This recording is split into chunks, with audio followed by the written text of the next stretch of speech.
fue presentado el proyecto de ley 101/27, de autoría del congresista Roberto Camichi, ley que sanciona el uso de métodos con fines delincuenciales.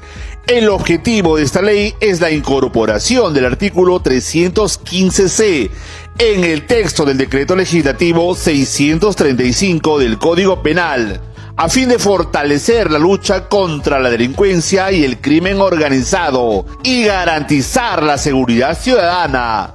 Sobre el delito de uso de métodos terroristas con fines delincuenciales, el que provoca, crea o mantiene un estado de zozobra, alarma o temor en la población o en un sector de ella, emplea métodos terroristas utilizando armamentos, materiales o artefactos explosivos en cualquier otro medio para atentar contra la vida, el cuerpo y la salud, la libertad o la seguridad personal, será reprimido con una pena de libertad de 35 años.